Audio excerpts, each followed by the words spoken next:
কোরআনের আয়াত পড়ে ছুঁয়ে দিলে বোবা কথা বলে, বধির কানে শুনতে পায়। এই লোকটি কি সত্যিই কোরআনের আয়াত পড়ে মানুষকে সুস্থ করে তুলছেন? চালচলন, কথাবার্তা, পোশাক সব মিলিয়ে দেখলেই বোঝা যায় তিনি একজন আরব। কারো মুখে আঙুল ঢুকিয়ে তেলাওয়াত করছেন, মুহূর্তেই মুখে কথা ফুটছে। কারো কানে আয়াত পড়ছেন, সঙ্গে সঙ্গেই শুনতে পাচ্ছে। অসুস্থ মানুষের মাথায় হাত রাখতেই তারা নাকি সুস্থ হয়ে উঠছে। এই বিস্ময়কর কাণ্ডের নায়ক মালা আলী কুর্দিস্তানি। তিনি আসলে ইরাকের কুর্দিস্তানের বাসিন্দা।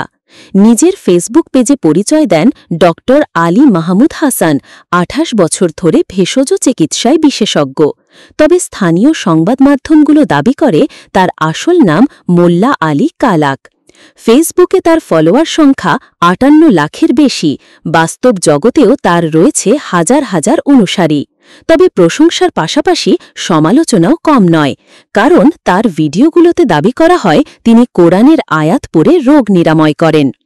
এর রেফারেন্স হিসাবে মালা আলী কুর্দিস্তানি জানান, সূরা বনি ইসরায়েলের ৮২ নম্বর আয়াতে বলা হয়েছে, আমি অবতীর্ণ করি কোরআন যা বিশ্বাসীদের জন্য আরোগ্য ও করুণা, কিন্তু তা সীমালঙ্ঘনকারীদের ক্ষতি বৃদ্ধি করে। তার এই পদ্ধতিতে রোগ নিরাময়ের বিষয়টি শুরু হয় কুর্দিস্তানের গ্রাম কালাক থেকে। সেখানেই খোলেন একটি হিলিং সেন্টার। দাবি করেন ক্যান্সারের চিকিৎসাও করতে পারেন।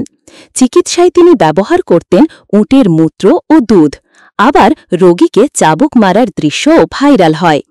এমন কর্মকাণ্ডের কারণে কুর্দিস্তান সরকার বারবার তার সেন্টার বন্ধ করে দেয়। একাধিকবার গ্রেপ্তারও করা হয় তাকে। ব্ল্যাকমেলের অভিযোগেও মামলা হয়। গ্রেপ্তার ও মামলার চাপ এড়াতে মালা আলী চলে যান সৌদি আরব।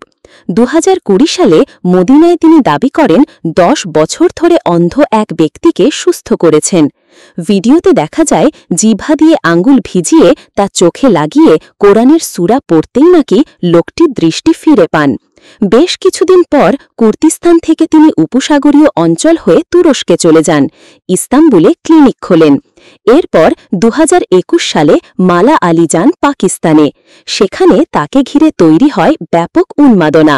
সাবেক প্রধানমন্ত্রী ইউসুফ রাজা গিলানি থেকে শুরু করে জাতীয় সংসদের স্পিকার অনেক প্রভাবশালী ব্যক্তি তার সঙ্গে সাক্ষাৎ করেন।